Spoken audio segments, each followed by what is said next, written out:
What's up, everybody? This is the follow-up to the event that I tagged all my friends on Facebook on and family.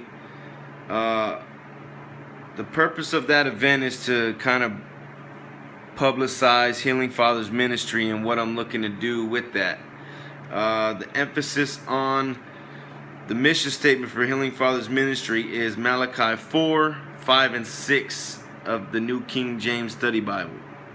It says, "Behold, I will send you Elijah the prophet before the coming of the great and dreadful day of the Lord, and he shall turn the heart of the fathers to the children, and the heart of the children to their fathers, lest I come and smite the earth with a curse," or strike the earth with a curse. Alright, so that's the gist of what Healing Fathers Ministry is about. Now, this... Whoop, I forgot another part. This other part is a question I'd like you to ask your leadership at your church, because I got a little rhyme that was inspired by Mr. Michael Youssef on 91.7 or 95.3, which is out here on a Calvary Chapel station in Lynchburg, Virginia. Another part of Jason's lyrics is getting into the poetry and rhyme sessions, if you will. Just another way to alleviate some of the stresses that go on in life. It's a break for me. I like doing it. I have fun with it, and it's just another part of me. So if you like that stuff, that's the point of like, sharing, commenting, and all that good stuff. The whole purpose of Healing Fathers Ministry is taking on spiritual, mental, and physical projects to create a better man, which in turn makes a better husband and a better father, by changing the frame of mind. Scripturally, it's called repentance, turning away from the way you've done things in the past that keep bumping your head against everything every obstacle possible. It's called the 180 degree turn, right? If something hurts, do you keep running into it? No. If it causes pain and suffering, do you keep wanting to go into it? No. So then why do we argue? Why do we fight? Why do we yell and scream and berate each other if that's not what we're looking to do? So if you don't like that, then you got to switch something up in the brain, because the definition of insanity is repeating the same thing expecting different results. And the devil is a liar, and I'm gonna prove it. The man's been doing it since Adam and Eve. Everybody knows the story about Adam and Eve and the apple and all that good stuff, right? But there was three things he's used since then, and we keep playing it every single generation because fathers aren't teaching their children. The lust of the eyes. Ooh, baby, what you got going on? Ooh, look at that. Every damn song these days has something nasty in it. The lust of the flesh. That would be the nasty part. The other part, the eyes, would be like the material, the chains, the shoes, the whips, the cars, the girls, the life, the beach, the house, here, there, and everywhere. Okay? All that stuff can't go nowhere with you. You can't take the U-Haul to your grave, because there's a big cemetery and it only goes 6 feet. Just ask the Egyptians. Their tombs are being raided every day. Still, thousands of years later. Pretty sure those mummies are pretty pissed off that they can't take their stuff with them. I'm just saying. Think a little bit. And then the third is the pride of life. Stubborn men, stuck in their ways, not accepting help, not accepting encouragement, not saying they need a hand when every single man on earth needs a hand every once in a while. I don't care if it's just a talk, work something out in a project, or help with communication. Okay? We're held accountable for what we know. We're held accountable whether we want to be or not to somebody who's always watching. So that leads to the question I have for those folks that are going to church, because it'll make more sense once I read my little poetry session here. But the question I have for you to ask your leaders is there a record or an account that God uses on earth and in heaven as proof for Jesus Christ? For example, a hint would be the 3-in-1. What are those 3-in-1s? Recorded as a witness on earth and in heaven. So, submit the question. If you understand, post it, comment, share it, like it, spread the word, because we got to wake up the dead spots in this country. Starting at home. Okay? The point of doing all this work is to cause reformation in the home, which causes renewal to our nation. We can blame Hillary. We can blame her husband Bill. We can blame Obama, and we can blame her wife. Or we can take responsibility and work from our house out, affect our street, our neighbors, our community, our county, our state, our country. Get it? That's why it's a generational change, because this ain't something that's going to happen overnight. But for you that wanted questions answered and to understand what I'm talking about, it's getting alongside men, handling a couple issues, and all these can be found.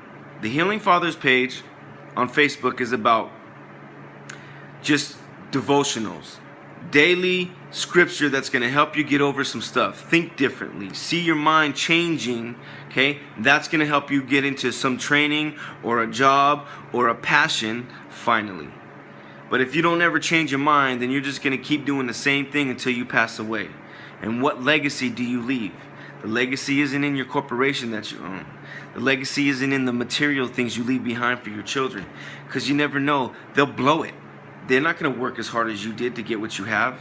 They don't understand the lessons you learned, because that was your life. Now they have their own life to live. So, the YouTube videos are to document Healing Fathers Ministry startup, from what it took to get off the ground to, in the future, God willing, as far as it may go, what it takes to raise money, what it takes to get off the ground legally, what it takes to form relationships and business networking. How am I ever going to help a dad? Somebody's got to bring him to us, to me. And that's the point of YouTube, is to follow that whole process of meeting all these different people that it takes to get together. Because anybody who's been successful in life did not do it by themselves. I don't care what they say. There is no self-made man in this world. Not one. They all were helped by somebody. And they should be given that credit. That's what humility is. Okay? Meekness. Alright? You don't have to be all tough and macho and say I did it my way, because you didn't just do it your way. You can even ask old Blue Eyes, if he were to turn over in his grave and be able to say something to you, he would tell you he didn't do it his way, by himself. Then healingfathers.org, which is the website I have, goes into detail, or the basics of what I'm trying to do, how I'm helping a man, how I'm raising money. Is this a business or a nonprofit?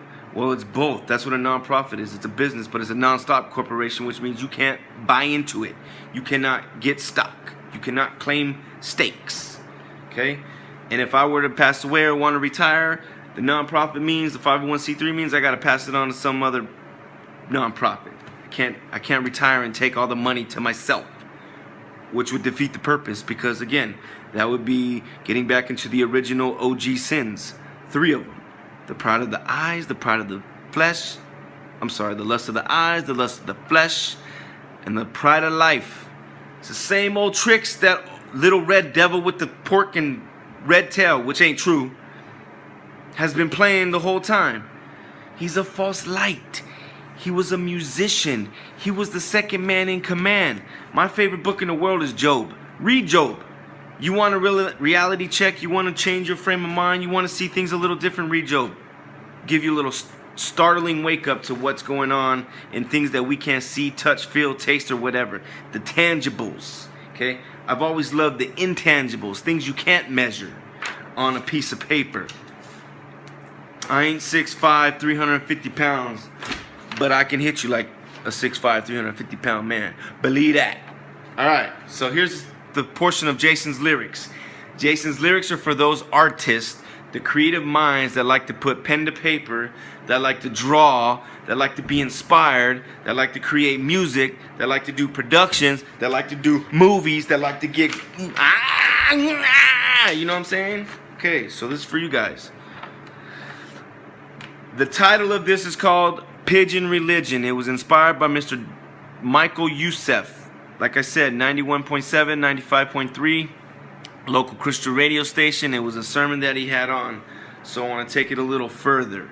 Here we go. A pigeon religion, just a smidgen of the truth hung up on altars of misgivings. A pigeon religion, distracting the kind of vision that gets in collisions like driving and texting. A pigeon religion, a partial truth wrapped in tradition like repeated phrases with no heart conditioning. Pigeon religion, filling ties and offering dishes with no spiritual breakthroughs and dead pews. A pigeon religion, like cell phone connections going through the motions, no change, just a bunch of dead spots called drops. A pigeon religion, baptizing with water cause that's the tradition, not understanding the allegory and the definition of a Christian. A pigeon religion, filling brick and mortar churches, not realizing where the body supposed to be filling. A pigeon religion, counterfeiting the appearance of a dove in the search for true love, instead of sitting on branches to taking a on the masses. What, bruh? A pigeon religion got you missing the way, the truth, the life, and if you didn't get the message I'm spitting, look at the milk carton. Pay attention. A pigeon religion is glaringly apparent in the way we explain love's definition today. It's more like lust, not love. Gotta understand there's 5 meanings in that too. Agape and some other stuff, but that's another lesson. So next Sunday's mission is to see if you got the real or fake position. Do you see a pigeon religion? I'm keeping it real with my relational conviction. Is Jesus present or missing? That is a question that needs answering. So I hope some of this clears up some of the questions and concerns and confusion that has been going on as of late. A couple other topics. Let's see. The reason I ask you to share, like, click, subscribe, or prescribe, depends how you want to look at it, and network, share with your